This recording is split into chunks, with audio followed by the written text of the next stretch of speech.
Chapter 21. The holidays have come to an end all too quickly, and we're due back to school tomorrow. Still, we've heard nothing from Abby and Pinky. I feel stupid that I don't even have an address so that I can write to them.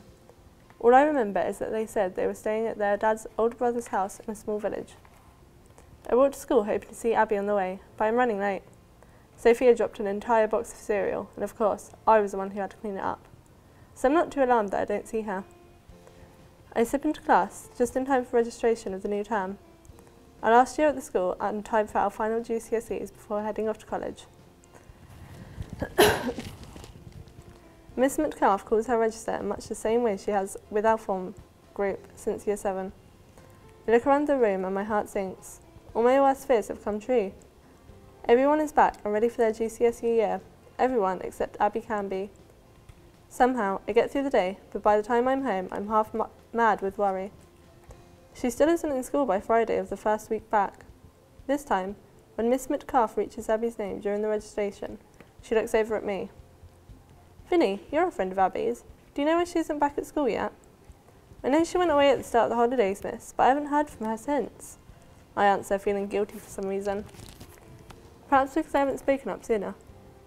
Miss, she was going abroad to her cousin's wedding, Minnie helpfully interrupts. Miss Metcalf nods sternly, then dismisses the class. I didn't tell any of the others of my fears, so they really didn't know what was going on. Vinny, can I have a quick word before you go? Miss Metcalf says as I push my chair in. The class shuffles out noisily, leaving me behind, staring awkwardly at the floor. Vinny, when was the last time you spoke to Abby? Miss Metcalf looks serious. I saw her at the beginning of the summer holidays, miss. We tried to contact her parents, and we can't get hold of anyone. Minnie's right, she went away for her cousin's wedding. She was meant to write to me, but I haven't heard from her at all, miss. I promise. Suddenly, the strains of the week of worrying about Abby bubbled to the surface, and I began to cry. I've been so worried about her, I just don't know what to do. I told my parents, and Dad has been trying to find out what they are. He even went to the restaurant where Abby's dad works, and they said he wasn't back yet. They said he isn't due back for another week. But miss, that's not all. Before they left, Abby's mum was really angry with her, let out that her father had a boy picked out for her as a husband. But Abby doesn't want to get married. She's too young. I'm worried, miss. What can we do? Come on, dry your eyes. I'm sure Abby is perfectly all right, Miss Metcalf reassures. I have a meeting with the head to discuss this, so in the meantime, let's just assume all is well and her parents forgot to let the school know they'd be home later. Thank you, Vinny. You can go now. Should I go around to her flat after school, miss, just to be sure she's not home? No matter what Miss Metcalf says, I feel I have to do something. No, that won't be necessary. Thank you, though. As I rush out the classroom, I bump into Minnie, who's been lurking by the door. Why did Miss want to see you? Minnie demands. Nothing really. She just wanted to ask if I knew anything more about Abby. Huh, well, I am head girl. Should have asked me. And I guess she asked me because I'm her friend. Where is she then? Minnie retorts. I don't know. I haven't seen her all summer. You're a real good friend then, aren't you? Minnie sneers before storming off.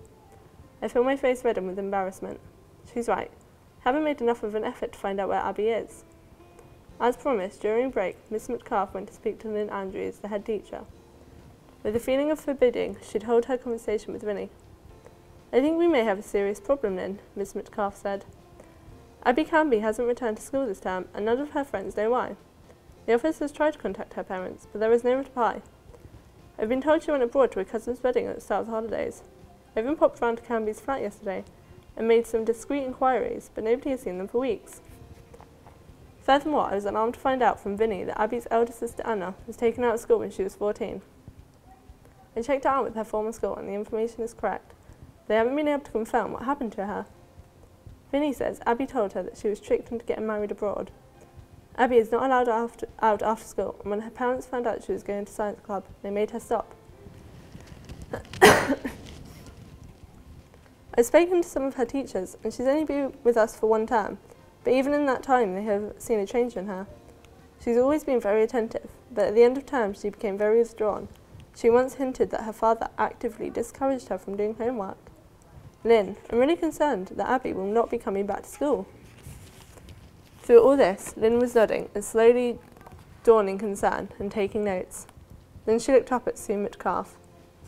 You're thinking of last term's inset day, aren't you? Yes, there was a speaker from Freedom Charity, she answered. She said that schools can can and should play a part in preventing forced marriages, though we should be aware and vigilant to signs of forced marriage, and that the summer holidays are a common time when students are taken abroad and forced into marriage. Sue sighed. I don't know, Lynn. She may well just be absent without permission. There rings alarm bells for me. I take it the office sent a letter home as well as calling? They have, but there's still no contact with the family. I've been rereading the information Freedom highlighted as key warning signs. She looked up of her bundle of notes with a worried frown. All of the facts related to Abby Canby are classic warning signs, according to Freedom. What a shame I didn't get the chance to do a lesson on it with the children. I have it planned for this term. Right, from the information Vinny's father provided, the family isn't due back until next week, so Abby's not missing as such yet. However, the gut instinct plus the evidence from Freedom is enough for me. I think we need to alert the authorities and set up a case conference. Lynn picked up the phone. Let's cross our fingers that we're wrong and hope this is simply a matter of an extended holiday and not anything more serious. Minnie, Alex, Sheila and I are sitting on a bench outside the snack bar. Miss Metcalf wants to know if anyone has seen Abby, Minnie says. What's that all about? Alex asks, not looking up from his iPhone. You're not supposed to be using that in school, Alex, Minnie hisses. Whatever, Alex shrugs. Well, we should go around to Abby's house tonight, Minnie orders. I'll check her Facebook page, Alex says, tapping away on his phone. She's not on Facebook, and life's not like everybody else is, I remind him. Okay, says Alex, let's do it the old-fashioned way then. Go to her house. After school that day, I couldn't resist going to Abby's flat with Alex and Minnie, even though I'm pretty sure she isn't there and have been told by Miss Metcalf not to go there. Alex peers through the letterbox. All I can see is a mound of mail on the doormat, along with the piles of leaflets and free newspapers. It doesn't look like they've even come home from holiday yet then, I said sadly. We walk away from Abby's front door. Opposite, one of Abby's neighbours peers through the shabby-looking net curtain. Minnie runs over to her door and knocks loudly. She's always so fearless. I think that's why she's my friend, even though she can seem too forthright at times. Hello? Hello? She shouts. Finally, an elderly man answers. Slightly embarrassed, Alex and I walk away, trying to dislocate ourselves from Minnie. She runs to catch us up. I asked a nosy neighbour, but nobody has seen anything from Abby and her family for 2 months now. She told me someone else came looking for Abby earlier in the week too, Minnie adds, catching her breath. It doesn't look good, I said quietly. What do you think has happened to her? Alex asks, paying attention for once.